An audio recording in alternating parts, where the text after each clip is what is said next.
Hello, hello, hello, and welcome to another episode of Oasis Wellness. We are talking about generational health, and my beautiful co-host, Miss Whitney. How are you today? I am well. I'm well. The sun is out finally and it's warm, so that does my soul good. What about you? Absolutely. Well, you want the smiling faces. I said this to one of my co-hosts earlier this week. I said, "Do you want the smiling faces, or do you want what's behind the smiling faces?" That was actually my nickname growing up. So, Mhm. which one are we gonna talk about? Oh, all the realness. I want all the faces. He said, "Oh, wait, I was putting my earpiece in. Go ahead. What did you say?" I said the realness. We want all the faces. Oh, the realness, all the faces. Okay, so with this being Mental Health Awareness Month, and our topic today is the importance of positive affirmations. Okay, so we're gonna be transparent because that's what we're all about. Yeah, I'm frazzled right now. I'm not even going to. There are so many things that are going on, and so many wonderful things that are going on. I haven't been I've been really vocal about being an advocate for mental health awareness because I've had my challenges with, in this area. And I just think that it's great to be able to talk about it. For a long time after I had my accident, I didn't really disclose to anybody how bad the accident really was. And because I was used to growing up in a household where I kept this smiling face on, I didn't, one, I was ashamed of any deficiency. So I always felt like I had to be perfect. Mm, So being injured was an embarrassment to me. Ooh, I mm. said that out loud. Being Wow. injured was an embarrassment to me. And so, I can recall, your brother, my son, he told me one day when I said, like just like I had just got into my wits end and I was in pain, and I said, nobody's come to check on me. Like, why? And he said, Mom, you go in your room and you come back, you go in your room and you come back out and you're all made up, and nobody knows that you ever need any help. Mm. Wow. That was such a eye-opening experience for me. Yeah. And I'm still, in the process of overcoming that challenge of of feeling like I needed to be a perfect presentation to my children, for one, and to the world. Hmm. And so even though, after going through the accident, I still have, pain points and pain days. And, we were just talking about how it's amazing how I've been able to do some of the things that I've been able to accomplish. And they've been really, really challenging to me. I mean, it was like, some days I just shook my head and said, I don't know how I'm gonna get through this. But I just knew that I was not going to quit. Hmm. Hmm. And that's what I want to, express to all of our viewers, that, no matter what, that smiling faces thing that we talked about. And that's what I was nicknamed as a child, smiling faces, because nobody ever knew what was going on the inside. Mm. That's a um that's such a revelation for people because it's not I know it's something that I experience as well, and I don't think we're like the exception to the rule. I think like it's a lot of people that experience that, and I think there's so many factors in our world that pretty much, I don't know, they like support, and it promotes that type of I don't know if it's the hustle mindset or the go getter attitude or the like, it's nothing wrong with that. But I think our culture and our society promotes it in a very unhealthy way. It's kind of like, how do I even explain this? Okay, so like, and tell me if I'm going too deep with this, but I always think like holistic and how it like connects and examples and stuff. So, like the beauty industry, for example, there are different products that we have. Unfortunately, in our country, they're not as strict as they are in some other countries when it comes to like beauty products and what's in them. So they're allowed to have certain amounts, like a small amount of something in these beauty products. So even that's like toothpaste, it can have a little bit of something that's not good for you in the toothpaste. It's fine. You just can't have a lot of it or that'll be bad. But if you have it in your toothpaste and in your deodorant and you have it in your lotion, and you have it in your shampoo, and like all of that builds up, and then it's too much. And I think it's the same way with like our hustle mentality, or it's like a little bit of it is good, like it's positive, it pushes us forward, it moves us forward. But when the world comes at us in like all these different ways, like it's a little stress here, a little stress there, a little stress there, a little stress there, because we're trying to hustle, hustle, hustle, go, go, go, reach this goal, that goal, that goal, that goal. And it's like, okay, well, if I can't keep up, what's wrong with me? And there isn't anything wrong with you. It's just that we're put into this, essentially this like system of like continuous go, go, go, go, go, prove, prove, prove, prove, prove, do, be better, be better, be better.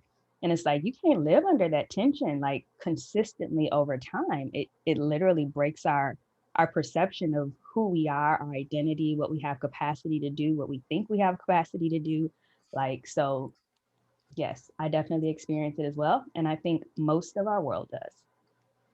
Well, and that's a healthy perspective, because sometimes you think that you're the only one going through this, this craziness by yourself, because Yeah. everybody is presenting well, those Mm-hmm. that, they present them well. So, you're thinking, okay, I can't keep up, like you just said, Yeah. and then also, when we talk about in the holistic practices that 80% of illness is emotion. And when you think about how we're beating ourselves up, that, oh my God, I can't keep up, I can't keep up. And then, like I said, in my case, the brick wall that I hit with the accident, and, finding deficits, but walking in denial that they weren't, no, they're not going to be here, even though this is the reality. And, Yeah. I fought so much with my doctors, because they kept saying, if you don't accept where you are right now, you won't get any better. Mm-hmm. And so I started thinking, like I'm still in this fight with myself, that had I accepted the prognosis or the diagnosis they gave me, I wouldn't have gotten better. But then on the other hand of it, when you're already a workaholic and you're pushing yourself beyond even the limits, you know what I'm saying? So you're pushing Yeah. yourself and pushing yourself. That's not a healthy place either. No. So, I've talked about, being in therapy and going through therapy. And I think that that's something that, we need to take that stigmatism off of therapy, Absolutely. because if you don't go get assistance with what's not working right or what you don't understand, and you continue to go to, no put down to friends and family, but friends and family are sometimes too close.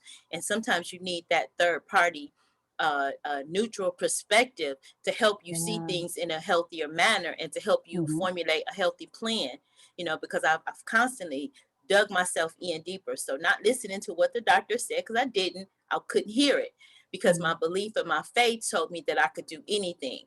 And Mm-hmm. anything, though, meant that, I mean, I see it as I still needed a healthy perspective on anything. Yeah. Yes, that's so good. Like it's self-awareness. It's having self-awareness. Like you said, the acceptance, but that's something that I'm just learning, now of what it means to be self-aware, because we do move so fast, and because slow, there's a stigma on slow. Like, don't Mm-hmm. move slow. You're not gonna get stuff done. If you move slow, something is wrong with you. But really moving slow is I think it's a characteristic of maturity, because it Mm-hmm. allows you to sit, have a moment, gain perspective, and to then be able to make like informed decisions about your life from that point and from that moment. And it's like, okay, no, what is actually happening in my world right now? Mm-hmm. How am I feeling about it? Like, did something trigger me feeling a certain kind of way? Like, it's all these introspective thoughts about like where I am, what's happening, how this world is affecting me, how this moment, how this situation, how this accident, how this whatever it is, how that's affecting me right now in this moment. But if I slow down, I never have that perspective, and I can never see beyond the moment, because I'm always just jumping moment to moment to moment to moment. That's That's it right there. That's it. And I call it putting out fires, because you're Yeah. just steady putting out fires. And so I've been this is something I've learned, was to have mentors around me. I have some physical mentors around me, but I also have mentors around me that are actually passed on, like Mm, Napoleon Hill, what is this, Earl Nightingale. I've been listening to, and I understand too. I receive well from men of intellect. Isn't that mm, something? like Hmm. learning where I receive it from, where I can hear it. And so I Yeah. hear that. I hear from men that I respect, that I can look up to, that I admire. I receive that information. And maybe it was because my dad I had so much respect and adoration for him, that Hmm. that's where I receive from. And so I get that information. And then too, I think because, in the business arena, I've been, I want to say, disappointed and hurt by female women, Mm. or that were supposed to be mentors to me. Yeah. And I think that's why that's my little safety zone, or my safe Hmm. area to receive, because I know that it's coming from a a constructive place of criticism, if criticism is necessary, a constructive place of direction and guidance. So I think that's where I received that. Now I am learning, though, in my, as I'm getting older, to select and pick the people that I have in my circle better. So those people are having we're doing I love it. It's a deposit and a withdrawal, deposit and withdrawal. It's not somebody that's just draining from you, or somebody that basically see your field of diamonds and just want to pluck the diamonds and don't want to Hmm. deposit anything. So I'm Hmm. learning that. And it's something, we talk about generationally, I feel like because I'm behind the eight ball, that I'm trying to catch up, and I'm trying to pour everything back to you all. And sometimes it feels like it's just like an overload. Like I've Mm. put these standards on myself, but it's an overload. And getting into, like I said, mental health awareness and going through counseling is helping me to have a more healthy perspective, and just a better way of, like, okay, it's okay to exhale. Yeah. Oh, totally, totally. I sharing in the sentiment also, like going to therapy. Just I had a really, really wonderful work experience with a wonderful person, and they advocated in the work environment, like going to therapy, and what it can do, and like actually sharing how their life had been transformed by therapy, and still being transformed. And so, same thing. I went to therapy, and I learned some really good things about myself, and was able to kind of dig into that self awareness, and learning, like digging into what happened in the past and how it triggers how I respond to people now. And like, even with you talking about like being able to receive from, men with that constructive criticism, acknowledgement of wisdom, and then kind of having that, um, not necessarily issue, but having like a bit of a reserve when it comes to women. Like I learned a while ago, like, well, this is what I learned. And I kind of held it as truth until I went to therapy, that if a woman hurt you, a woman has to heal you. Or if a man hurt you, a man has to heal you. That's what I heard. And Mm, so that's what I was like, okay, that's truth. I can rock with that, till I went to therapy. Because I don't necessarily believe it's a person based on their gender. Like just because mm, you're a woman, you can heal me if a woman hurt. Like I don't think it's that. I think it's based on the position that they had in your life when the thing happened. So if it mm, was an authoritative person in your life, and that mhm, authoritative person hurt you, then an authoritative person can heal you, because they're also now stepping into that position, but they're showing you a different way. They're showing you this isn't the norm. You don't have to be mm. treated like that. You don't have to, like it's a completely different situation. So that was just one of the paradigm shifts I had, in therapy. Ton of other ones, but that one was Mhm. just like, mind blown. Like, stop looking Right. for a man to heal me if a man hurt me, or stop looking for a woman to heal me if a woman hurt me. Like, just allow, um, just allow it to happen based on like the positions that people have in my life, that I allow them to have in my life. Good point. Good point. Allow. And I use the stadium as my example, that your life is like a stadium, and Mhm. this is your stadium. And I say that because a lot of people don't understand, this is your stadium. You Yeah, choose. You choose who comes in those doors. You choose that's who you it. have on the list that can come into your stadium. And those Hmm. that you don't allow into that stadium, you can have guards at the door with the list that says, hey, these are the A-listers. Let them in. Yep. These Hmm. are not. Don't let them in. And Yeah, something one of my yeah. mentors told me yesterday that just was like, I am just so grateful. He said, love them from across the street. Hmm. Then therefore you don't hold any bitterness or anything in your heart, but you know that this person right here, they're just not ready, and it's nothing against them. It's just they're Yeah. not ready, and that everybody has the decision or the opportunity to make that decision, as to where they want to be and who they want to be, how they want to show up in this world. And you Mm, also have the decision, or you have the ability to make a decision. How do I want to show up in the world? Like I'm so thrilled at what we talked about earlier when we talked about, putting together this educational program for people to have an option for naturopathic healing, and to yeah, understand, well, not naturopathic healing, because the word healing we can't really say as far as, yeah, in the naturopathic world, but as far as you have an opportunity to learn the alternatives. So yeah. when you can learn the alternative, have the opportunity, and that's what the course is all about. Mhm. So, but the intricate pieces of being able to put this course together has like literally almost popped my head off. And Yeah. then coming to understand that, I mean, I was so happy the other day, somebody called me technical as far as being able to technologically savvy with stuff. And I Mhm. was so tickled. I was like, oh, that's me. But I understood that what's happened is when something or obstacle presented itself to me, I always saw that as an opportunity for me to learn and become greater.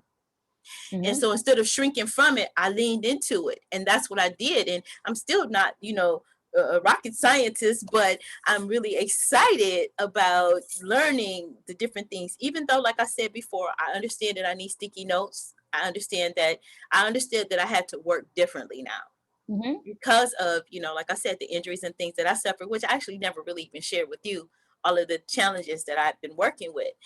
Yeah. So forcing myself, to come out and to, even do the podcast, forcing myself and pushing myself to work on the program. And it's been Mhm. months and months and months, and tearing it down and starting over. And Yeah. why this button don't do what I think it's supposed to do? Why this button do what? They asking me this question again, didn't I just answer this? Oops, you forgot to Yeah. save. Or all these different things. But coming to the conclusion of it and looking at it like, who did that? you know Mhm. and then the other thing that I learned was asking for help. is Yeah. is is just asking for help in certain areas without feeling guilty for asking for help or needing help. That's so good. That's so good. And I think it's a great example of like perseverance versus perfection. Like it's not Oh that we're yes. striving to like do everything right all the time. It's like, no, I'm striving to be the best me I can be in this moment. And then I take it mm, moment by moment by moment. And that's mm, a I think that's a lesson that you continue to teach me as I watch your life continue to unfold, with you not seeing like limitations as these like walls that you can't get through, but like as, oh, okay, well, this is an opportunity for me to learn how to do something different. Like just that perspective, like I see it just in your life all the time. And I have since I was a little girl. It's just been like, okay, well, that didn't work. Let's pivot. Let's figure, let's try this way or let's try that way. And I see it, like I said, as perseverance and not like, oh, I have to be this perfect person. But I saw, for the longest, I thought it had to be perfection. And mm, I don't think that came from you, like watching you. I think that came from like my misinterpretation of like what I was seeing, coupled with the world's expectations that they put on people. Like they asking you, what degree you want to get in college when you're in like middle school in guidance counseling. Like so they automatically click this thing on in your mind like, oh, I need to be thinking about this and I need to make sure I have all this on my resume and all this on my this and all this on my that so I can get into a good school and I could, and it just snowballs and snowballs and wow. snowballs and snowballs, and then it silently becomes this perfectionism in the back of your mind, or at least it did for me. And now mm, it's like, oh no, look at the way mom is living. It's not about perfection, it's about yeah. perseverance. You just take it Ooh, moment by moment. wow, that's really good. I mean, this is funny because I often, go back and quote scripture about train a child in the way that they should go, and when they're older they will not depart from it. And what I get from that though is that oftentimes mothers have I don't know if it's something like with their daughters, they um, instead of giving them positive affirmation or accolades or what have you. I don't know what that is, but um, what I've seen is that if you stop and you listen and you look and you watch, your children can bring you back information and help you to grow. And so it's nothing wrong with that. It's a Mhm. beautiful thing, and I get excited by it. Sometimes we'll talk about something, you'll say, well, Mom, well, I got it from you. But it's just funny, sometimes you can put something in, and then that person like yourself, you add stuff to it, and when you give it back, it's like, wow, this is great. Wait, it started from here, and you just made Yeah. something beautiful out of it. And the wonderful thing is that you toss it back over here in my court, and I'm like, hey, I love this. Okay, well, here, let me add my little to it. Here Yeah. you go, bounce it back to your court. And it's like, whoa, I think that's how families create that generational, generational health, generational Yeah. wealth. That's how you do that, when you share it with one another and you have that genuine, okay, look, it's okay. I think that's what it was I was trying to say. Sometimes parents feel like they have to just be here, and their Mhm. children need to be here. And instead of saying, okay, I want them to stand on my shoulders and be greater, because hey, Mhm.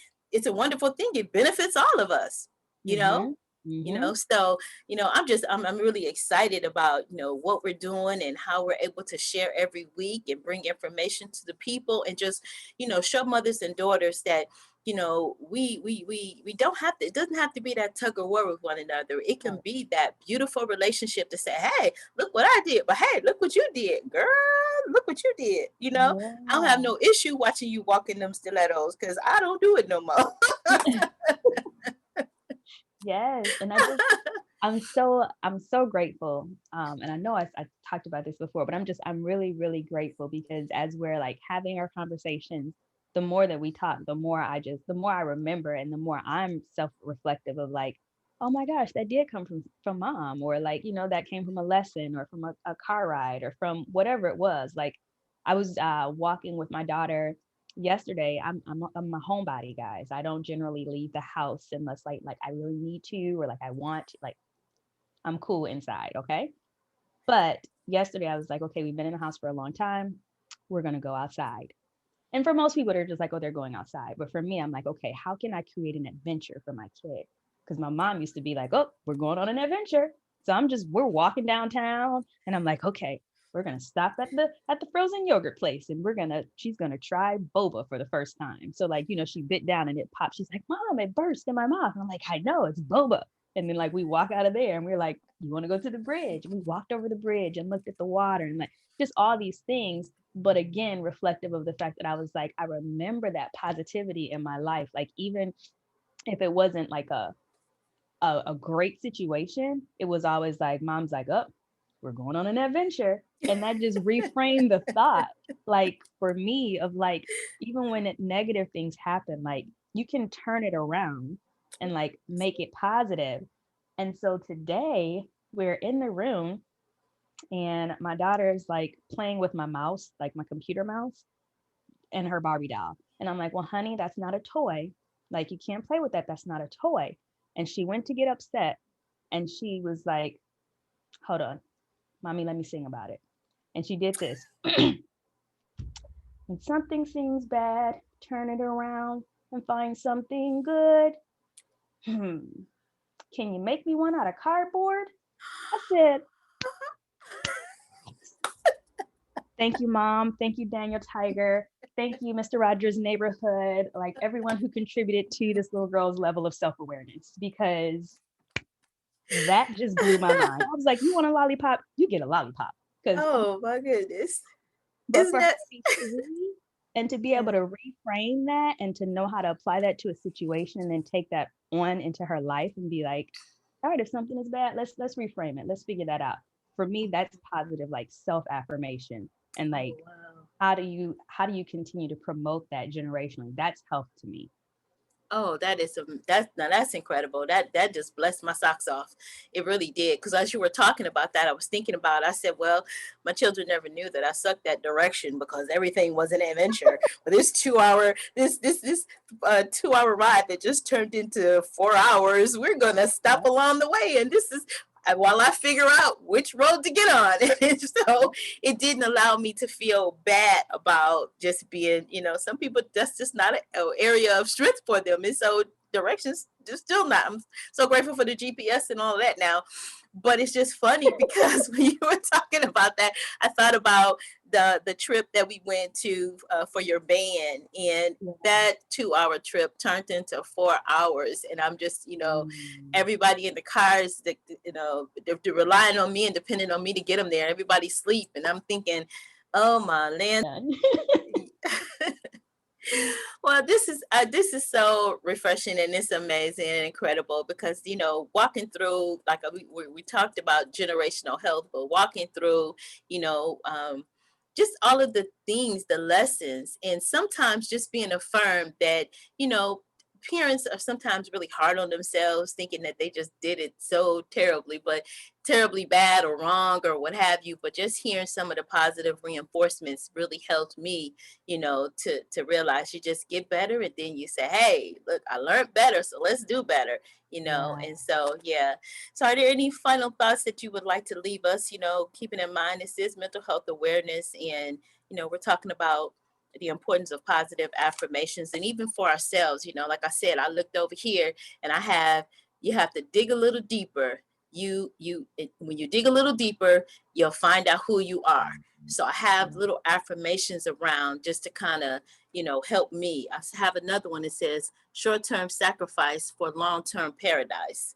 Just things to Mm. stay in my mind that keep Yeah. me, keep me grounded and say, okay, this is why I'm doing what I'm doing. And for me, it's Hmm. building legacy, and it's turning, poverty and oppression into a lifetime of, self-sufficiency, Hmm. throughout different challenges or things that, like you said, things that may knock you down, but being able to, get back up and say, oh, shake it off, oh, that was a hard one, but we're gonna keep it moving. Hmm. God, Hmm. what direction you want me to go into today? And I'm willing. Yeah. So, Yeah. my dear. Um, I think, well, two things. The first one I would say is, when it comes to self-affirmation, I think people think that it has to be like, I don't know, fancy words and, all it just has to be this like beautifully crafted thing that I need to say every day. I eh, I love the Lord. Some of my affirmations have cuss words in them just because for Okay. me, I don't speak like that.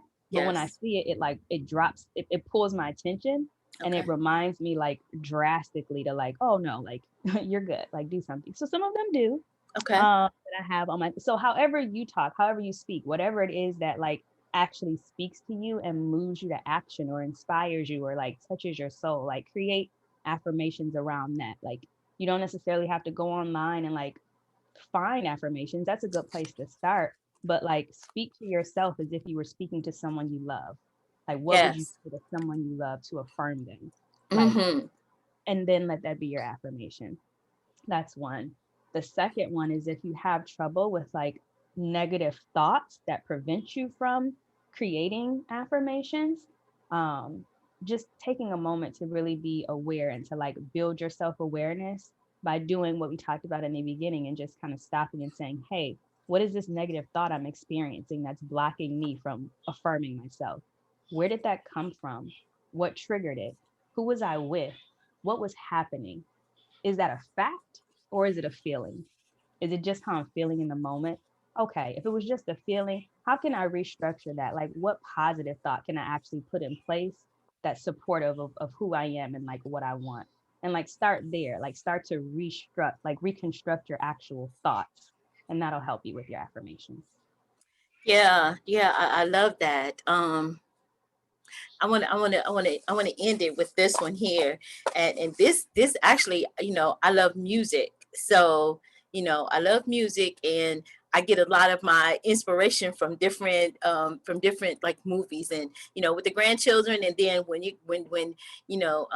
when the twins grabbed me that day after the dentist and said, okay, mom, you got to sit down, and here they put the Princess and the Frog on, and so this has been one of my favorites since I sat there and I listened to it. There's a couple of them, but the one of them that really, really stuck with me, the lyric says, don't matter what you look like, don't matter what you wear, how many rings you got on your fingers, we don't care, no, we don't care. Don't matter where you come from, don't even matter who you are. You gotta dig a little deeper, it ain't really that far. When you find out who you are, you'll find out what you need. You got to dig a little deeper. And that sticks in my head. You know what I'm talking about. Mama Odie. So people can touch your life in so many different ways and they have no idea. So you have no idea how you're touching somebody else's life, their heart and their spirit. So, for now, we're going to say, don't forget, like, share, and subscribe. Share something beautiful with somebody today. And don't forget, stay fearless. Bye for now.